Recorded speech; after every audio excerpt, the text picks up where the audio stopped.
Voilà votre bon de sortie. N'oubliez pas de le remettre à votre frère. Hein.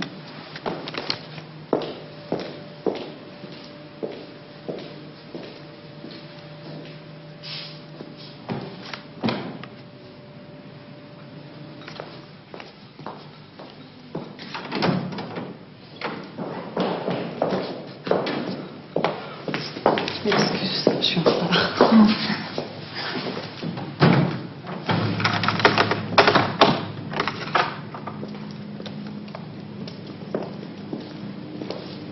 Bon, Gisèle, je dis. Allez, viens.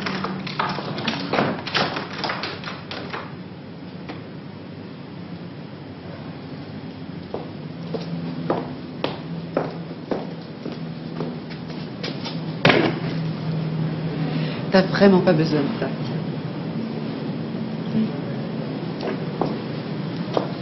Allez, viens.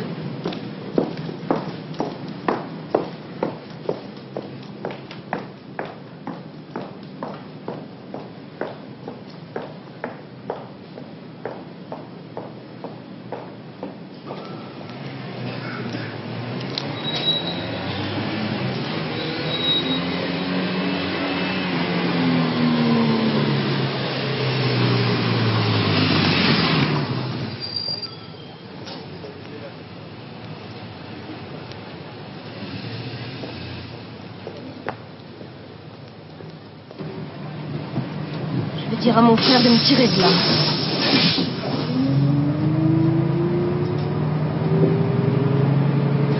Va voir le professeur Laroche. Explique-lui qu'à l'hôpital, je crèverai. Calme-toi, je m'en occuperai.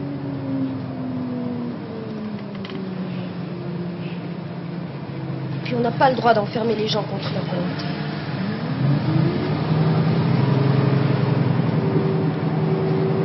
Ton mari est avocat. Il peut exiger que je sorte définitivement.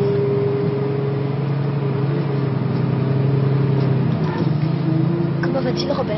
Oh, il va très bien. Il plaide d'une affaire de viol, je crois.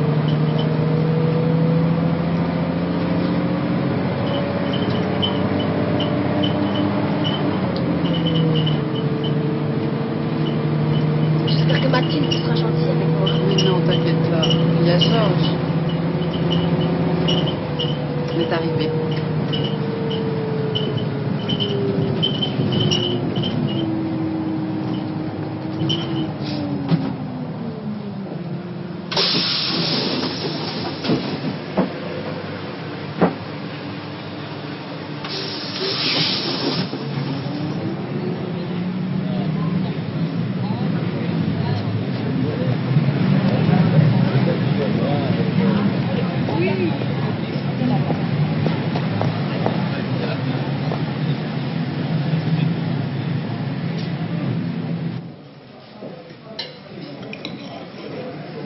Au fond, t'as pas l'air malade, tante Gisèle.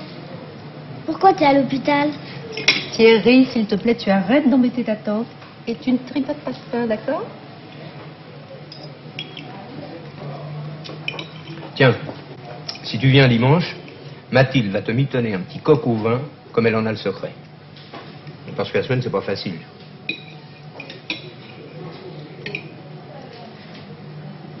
Dis donc, je me suis libéré cet après-midi. Qu'est-ce que tu veux qu'on fasse? Mange. Tu as envie d'aller au cinéma? Oh, chouette! Voir un western? Oh oui, ça c'est une bonne idée, j'aime beaucoup les westerns moi aussi. Et puis après on ira voir Françoise. Non, parce qu'on n'aura pas le temps après. Et sans compter que Françoise travaille, moi ça m'étonnerait qu'elle soit chez elle, tu sais. Et quand on travaille, on fait pas ce qu'on veut.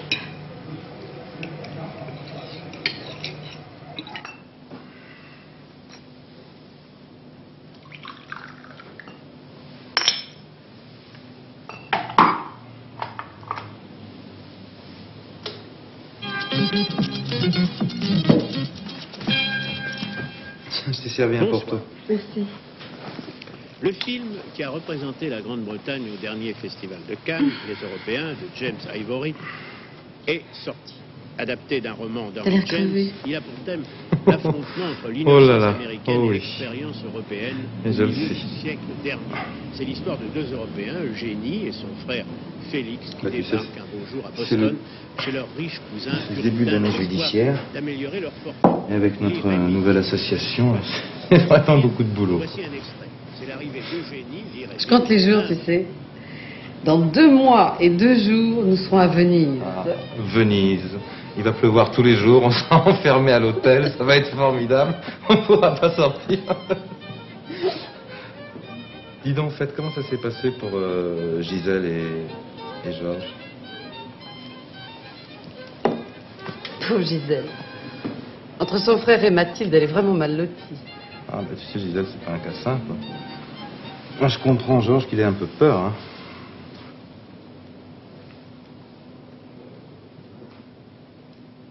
J'avais la priorité, proclama le vieux, en accélérant victorieusement au virage qu'il prit à la corde à gauche. Dieu merci, il ne venait personne en face. Papa conduisait comme un cochon. Tous les autres chauffards de la route le lui faisaient bien remarquer, et j'avais les jetons chaque fois qu'il essayait de doubler une bagnole. C'est mon père tout craché. Dis donc, les femmes, c'est bien pire. Tu voyais ma mère au volant. Qu'est-ce qu'il a fait, mon vieux? Je lui ai dit qu'il passait à une blanche et tout ce qu'il a trouvé, c'est de me foutre une torgnole.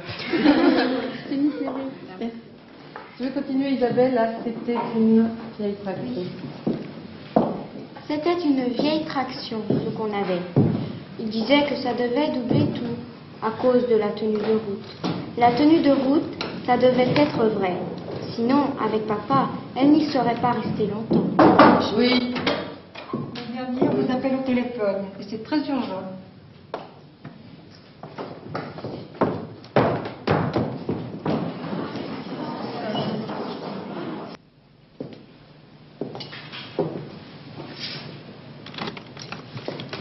Excuse-moi de rentrer si tard.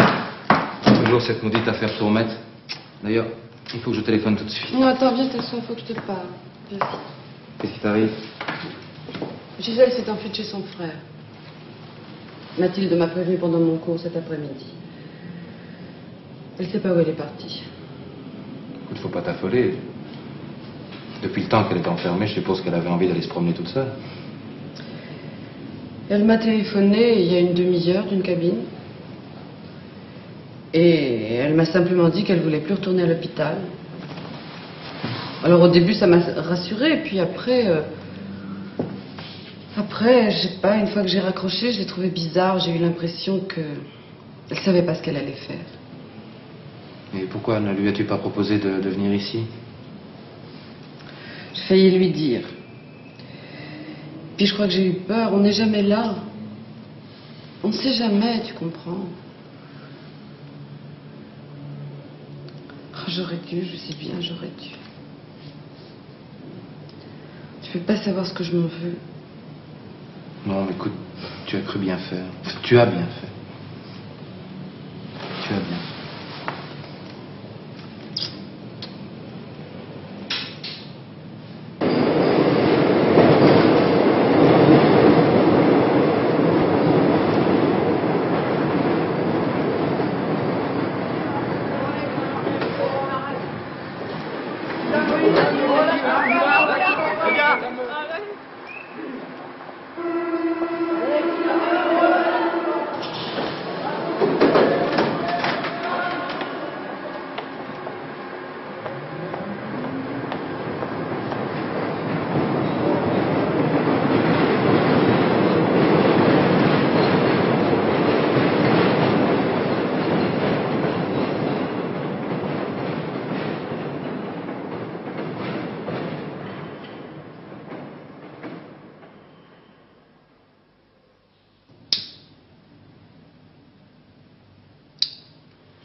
Mademoiselle, vous ne pouvez pas rester là, le dernier métro est passé.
Oui, je comprends.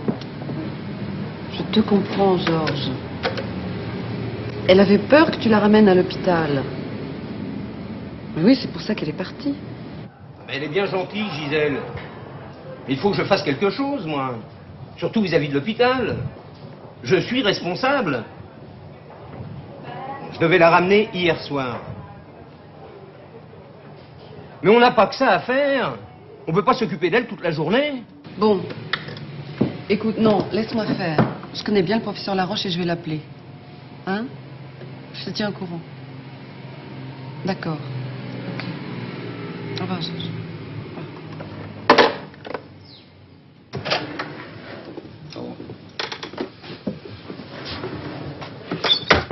Je vous en prie, asseyez-vous.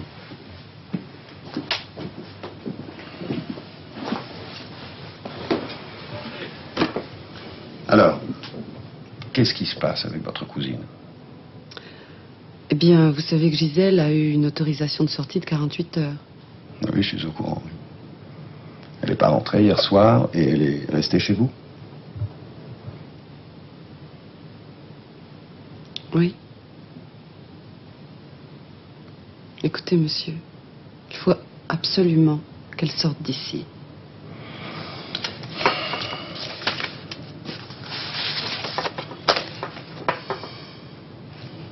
Le gros de la crise est passé et ce dont elle a surtout besoin, c'est d'être entourée.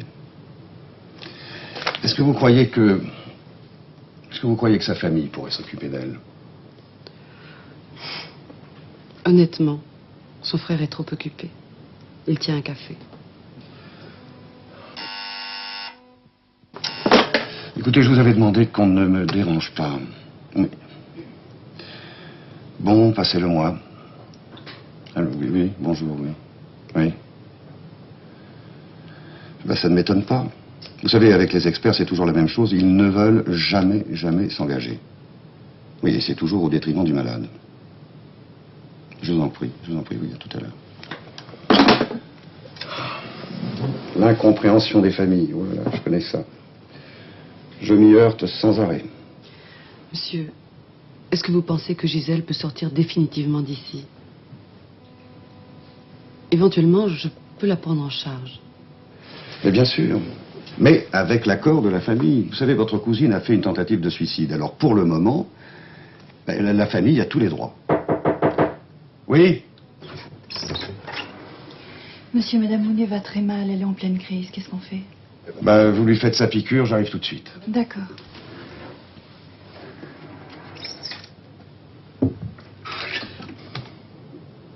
Vous savez, je pense que tout va s'arranger. Elle a beaucoup plus besoin d'affection que de soins médicaux. Honnêtement. Et je vais prolonger son bon de sortie de 48 heures. Comme ça, vous pourrez consulter son frère. Merci, monsieur. Je vous en prie.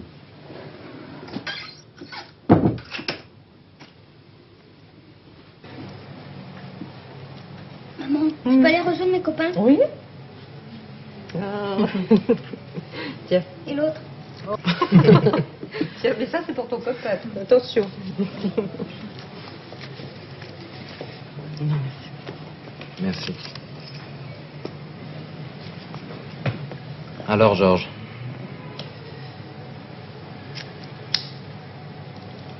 Non, mais franchement, Robert, vous pensez pas qu'il y a un risque à la laisser comme ça, seule, livrée à elle-même?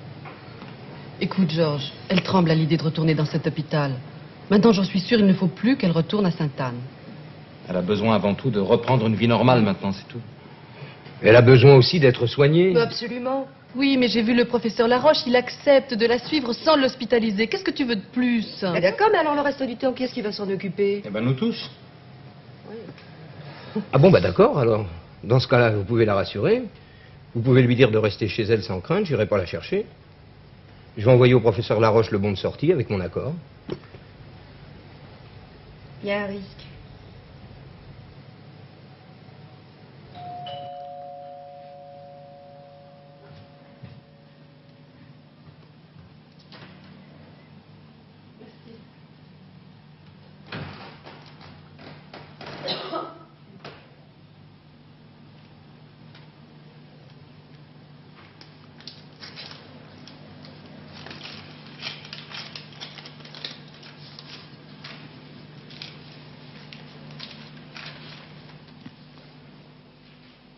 Aujourd'hui lundi. Ma chère Françoise, juste un mot pour te dire que je t'aime. Je vous aime tous. Malgré tous ces mois passés à Sainte-Anne, je me sens mieux. C'est bon d'être libre. Je pense toujours à vous. Je vous embrasse. Je t'embrasse, Françoise. Gisèle.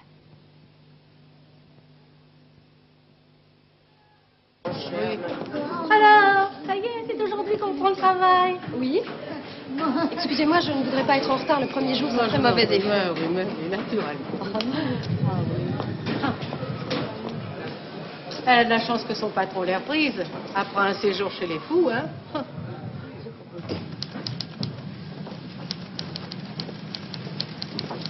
Mademoiselle Redon, avez-vous tapé la police d'assurance de Madame Duflot? Oui, elle est prête. Apportez-la moi dans mon bureau. Ça a l'air d'aller. Oui, ça va bien, monsieur.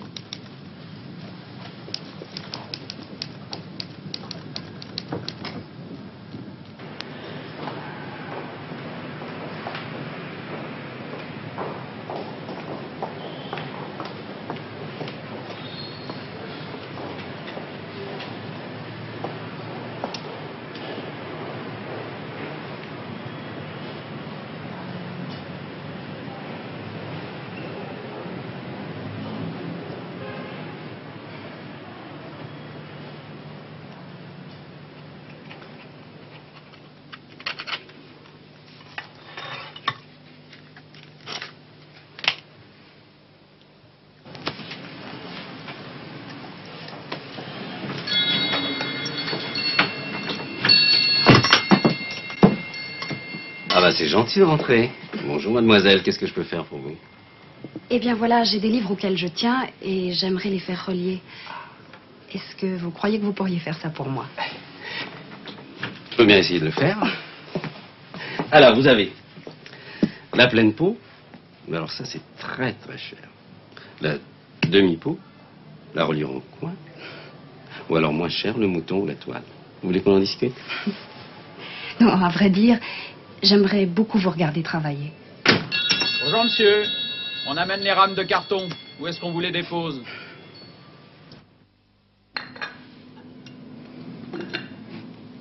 Excuse-moi Gisèle, mais j'ai un dossier à finir pour demain et je pense que vous avez des tas de choses à vous dire. Je voulais te remercier, Robert, pour tout ce que tu as fait. Pour Georges. Je t'aime bien, tu sais. Allez, au revoir les filles. Salut. Ça va bien.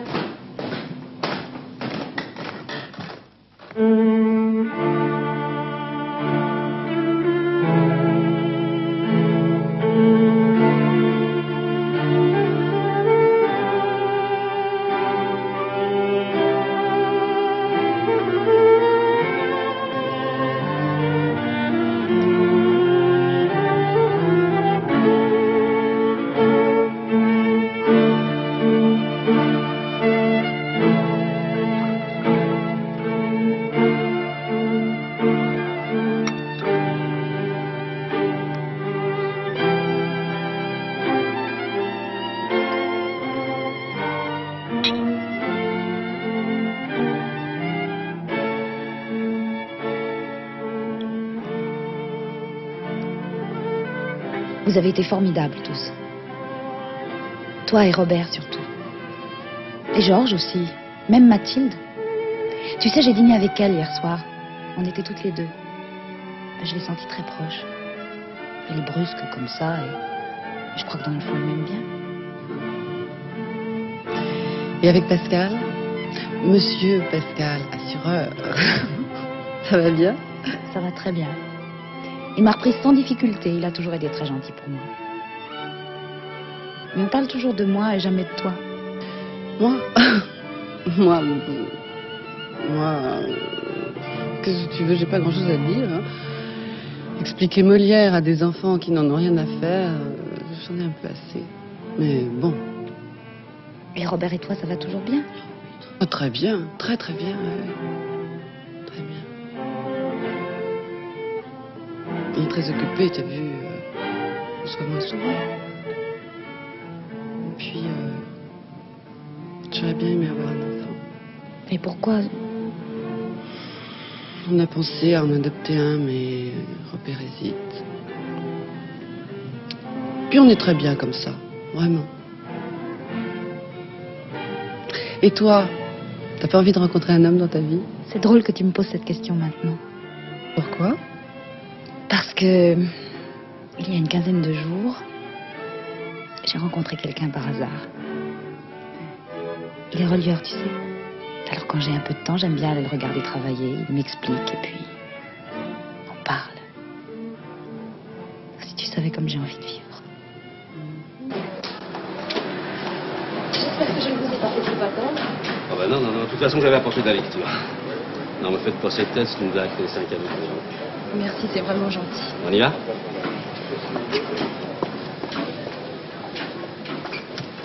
Oh, pardon.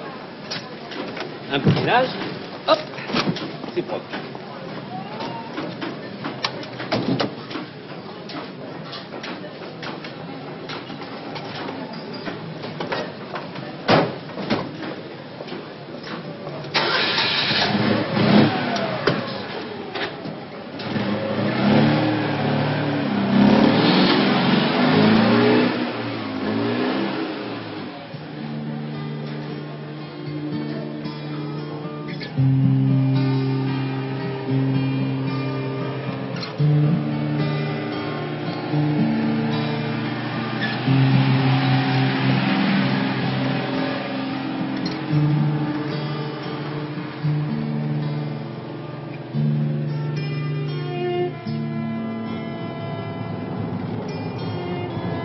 Ça fait plus de 15 ans que je n'y suis pas allée.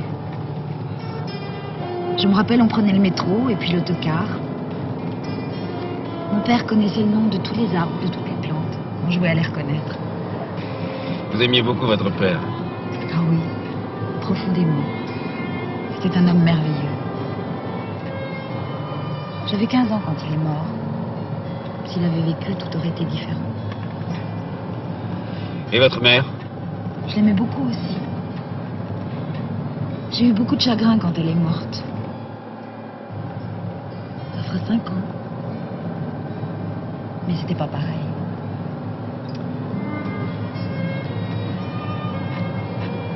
Est-ce que vous croyez en Dieu, Bernard? Ah, c'est pas une question que je me pose souvent. D'abord, j'ai pas le temps. Et puis, j'ai peut-être l'âge qui rend sceptique. Moi, j'avais cessé d'y croire. Et puis maintenant je me sens bien.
va pas?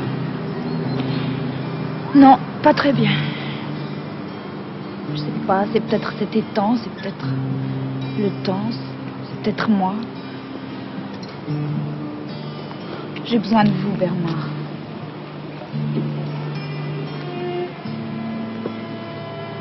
De votre amitié.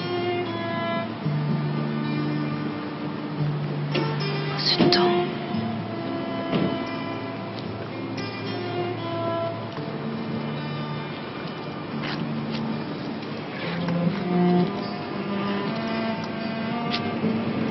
Pourquoi est-ce que vous avez voulu qu'on vienne ici? Parce qu'il était là. Qui? Mon père. Vous étiez si gai tout à l'heure.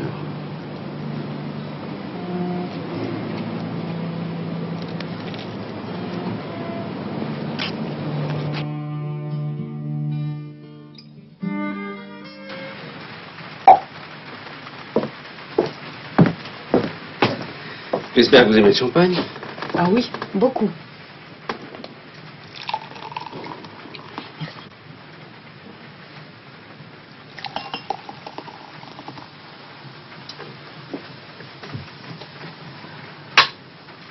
Alors, à quoi est-ce qu'on boit?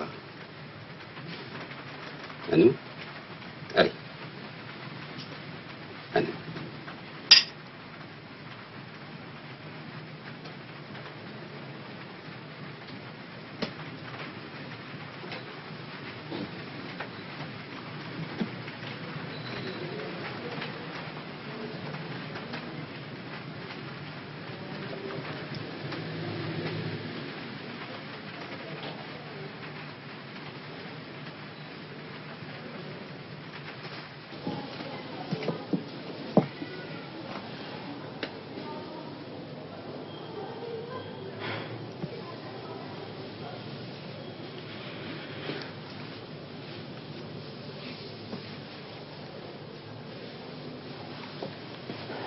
Bernard. Il est tard, il faut que je rentre. Tu n'es pas bien avec moi? Si. C'est justement pour ça que j'ai peur. Mais de quoi? J'ai peur de m'attacher à vous.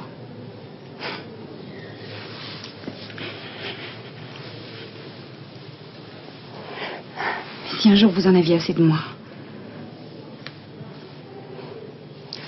Il faut les vivre, les jours, pour le savoir. Il est temps que je m'en aille.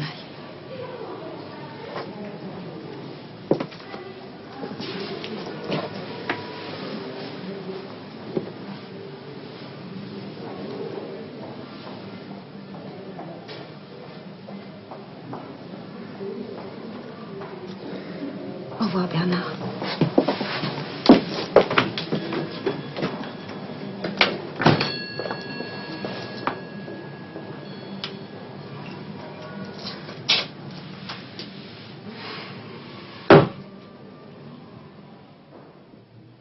Ça fait 3 jours qu'on ne se voit plus. Écoute. Tu me manques. On a beaucoup de travail au bureau. Puis il y a ma famille, mon frère. Allez, viens, on va boire un verre. Non. Excusez-moi, mais j'ai pas envie. Je regrette pour l'autre soir. Enfin, qu'est-ce qui va pas, Gisèle? Qu'est-ce qui te panique tout le temps comme ça?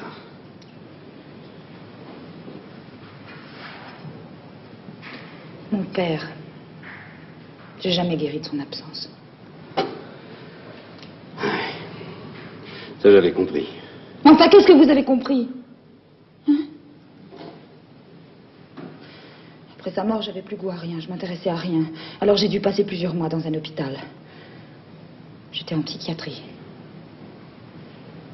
On a tout essayé. Les cures de sommeil, les psychothérapies, les électrochocs. Ça n'a servi à rien. Je suis toujours retombée, je retomberai toujours, je m'en tirerai jamais.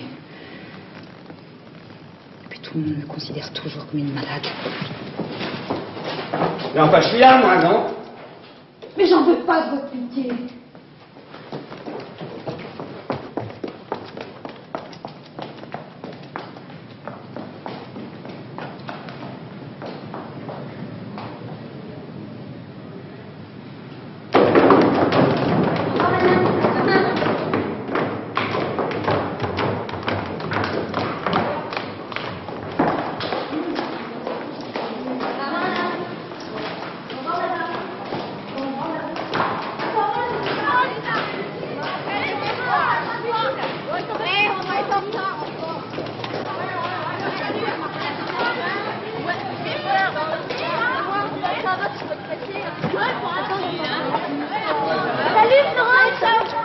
rentré là? Toujours bien?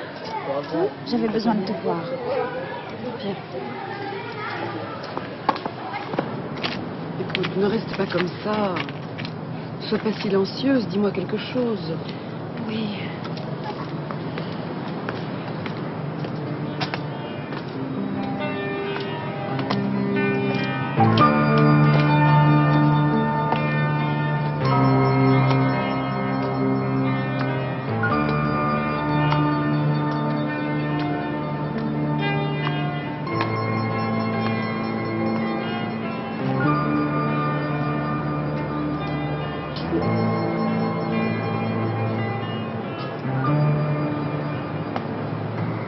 Allez, parle-moi.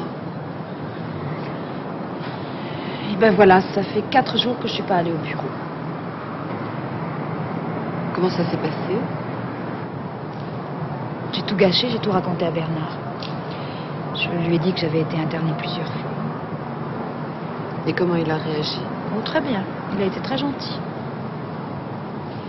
Mais il a eu peur, je l'ai bien senti. Mais tu as eu raison de lui dire. De toute façon, vous êtes appelés à vous revoir. Il faut bien qu'il sache. Je ne sais pas. Il a beau dire que ça ne le choque pas, que ça ne le gêne pas. Je sens bien que c'est plus comme avant. Tu es sûre que tu n'interprètes pas un peu? Non. Non, non. Il n'a plus que de la pitié pour moi. Et ça, je peux pas le supporter. Je peux plus le revoir.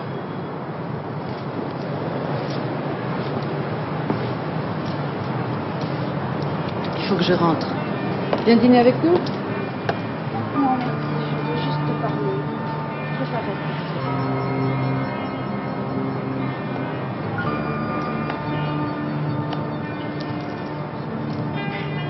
N'aie pas peur.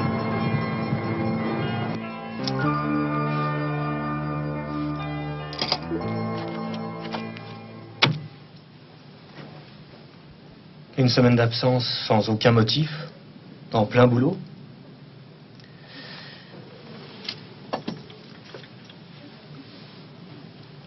J'ai eu bien tort de vous donner une seconde chance.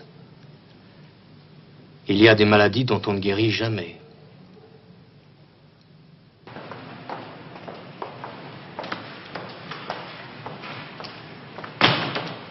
Voilà.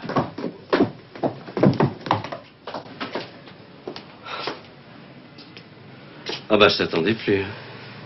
Je suis venue te dire adieu. Je pars demain pour Londres.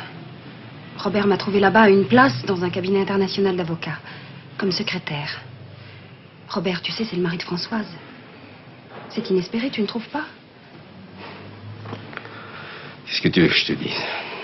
C'est une chance. J'adore Londres, j'y ai passé des vacances quand j'étais petite. Pourquoi tu fais ça, Gisèle? Parce que je ne veux pas que tu m'aides. Dommage, non?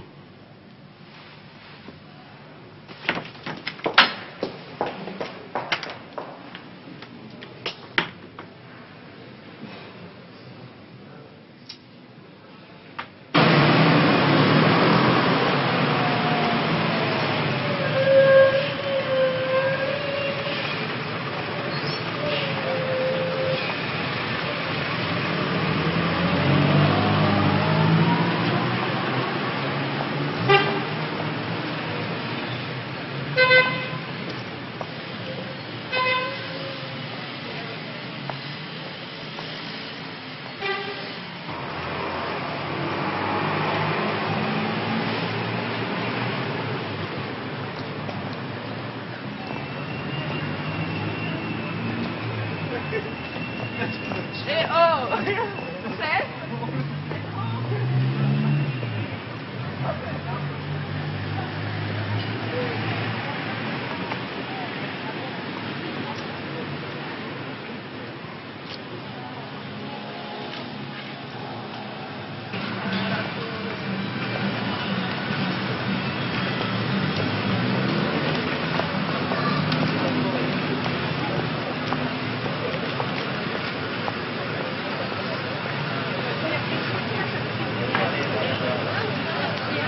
Regardez, hein.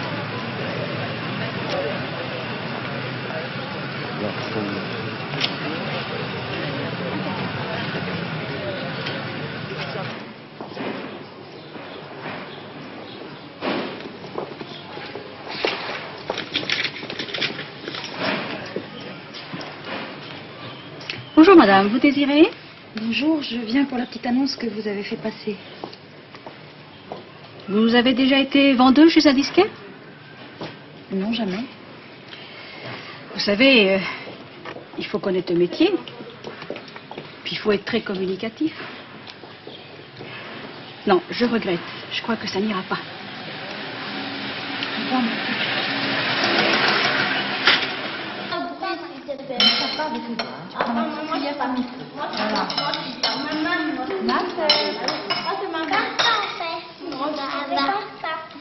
On fait comme ça. Voilà.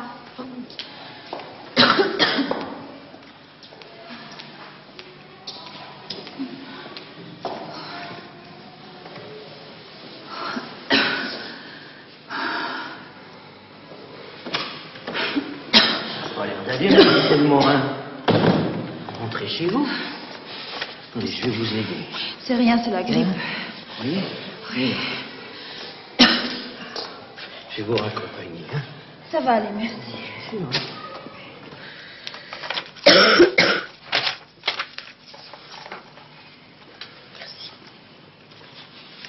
C'est une pneumonie. Vous en avez pour un bout de temps, même avec les antibiotiques.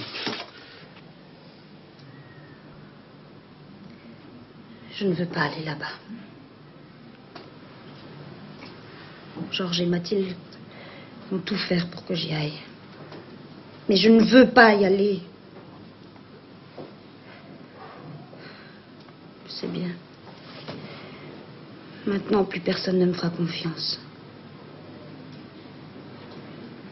Mais je veux rentrer chez moi, reprendre mon travail. Robert et moi, on ne les laissera pas faire. Je te promets. Tu sais ce que j'ai dit à l'assistante sociale? Que dès notre retour de Venise, on t'emmène à la campagne. D'accord? Alors, vous ne m'emmenez pas à Venise?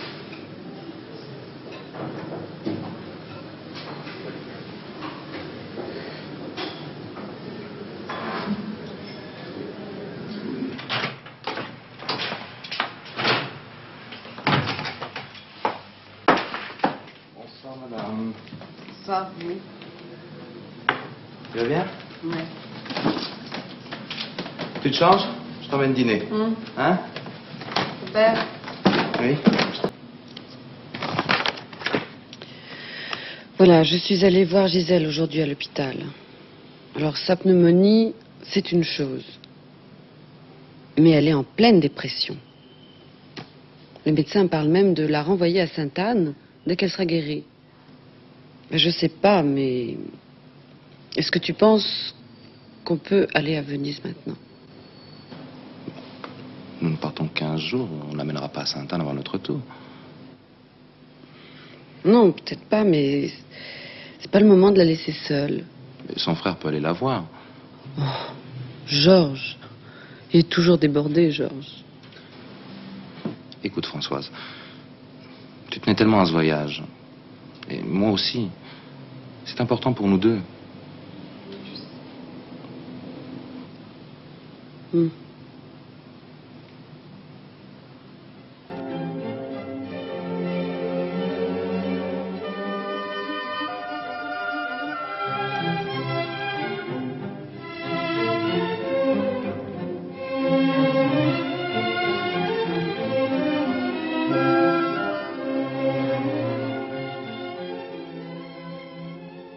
Alors, vous ne m'emmenez pas à Venise?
Robert, écoute ça. Je serai peut-être à Sainte-Anne ou ailleurs quand tu rentreras. Qu'est-ce que c'est que cette histoire? Mais c'est moi qui l'aurais voulu, je ne me sens plus capable de gagner ma vie. Depuis ma pneumonie, c'était fichu et ça va de plus en plus mal. C'est honteux. Georges a profité de notre départ, on n'aurait pas dû partir. Je pense pas que ce soit Georges, tu sais. Ça, c'est un coup de Mathilde, j'en suis sûr. Le bateau pour Torcello part dans 15 minutes. Hein.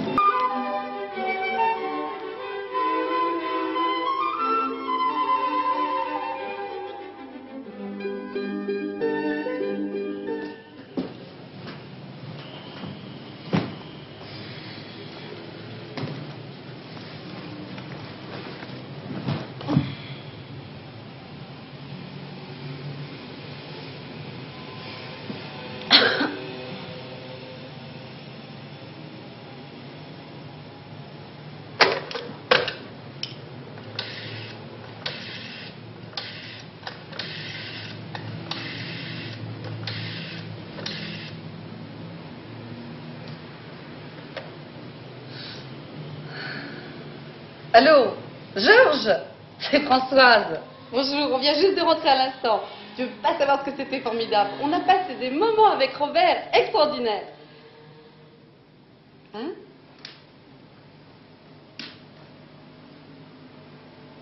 Qu'est-ce que tu dis? C'est pas possible.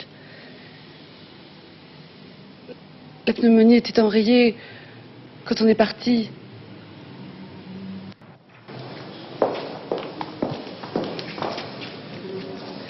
Bonjour, je suis une amie de Gisèle Morin et je voudrais avoir des précisions en ce qui la concerne. Gisèle Morin. Morin. Ah oui, je vois. Gisèle Morin, décédée le 27 octobre dans le service de chirurgie du docteur Guillot. En chirurgie? Mais elle a été soignée pour une bronchopneumonie dans le service des voies respiratoires. Qu'est-ce qui s'est passé? Je n'en sais rien. Consultez la famille. Non, son frère est parti en vacances. Écoutez, moi je vous lis le registre. Gisèle Morin, accident, conclusion multiple.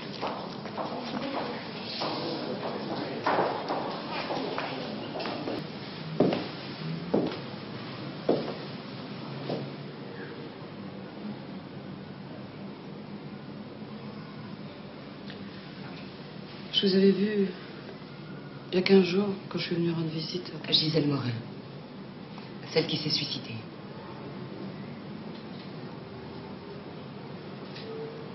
Vous l'a pas dit?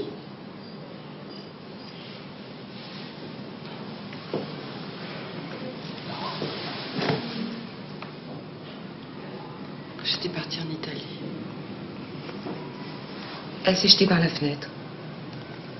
Dans la pièce à côté, là on prépare les médicaments. C'était pendant la visite. Tout le monde était occupé avec le professeur. Elle s'est levée. J'ai cru qu'elle allait aux toilettes.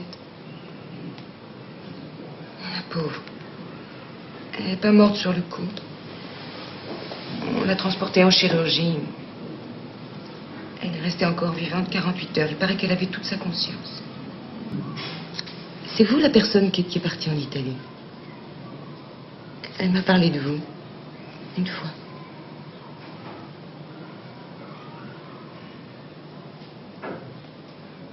Madame, est-ce que vous pouvez m'expliquer?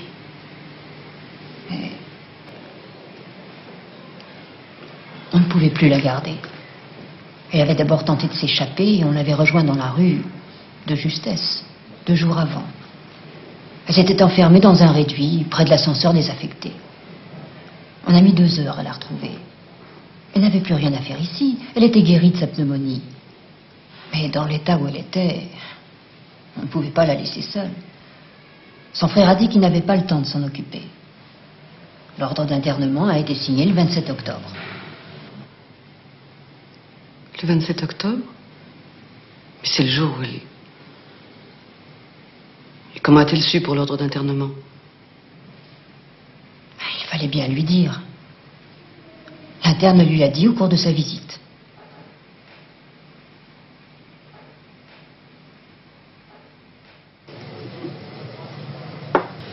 On a été débordés, enfin, le garçon était malade. Alors on s'est retrouvés tout seuls au café, Mathilde et moi. C'est quand même toi qui as signé le bon d'internement, tu savais qu'elle ne le supporterait pas. Enfin, on ne pouvait rien faire d'autre, tu sais très bien.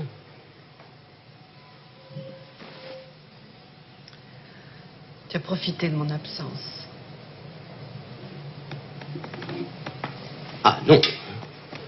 C'est pas moi qui t'ai obligé de partir en Italie.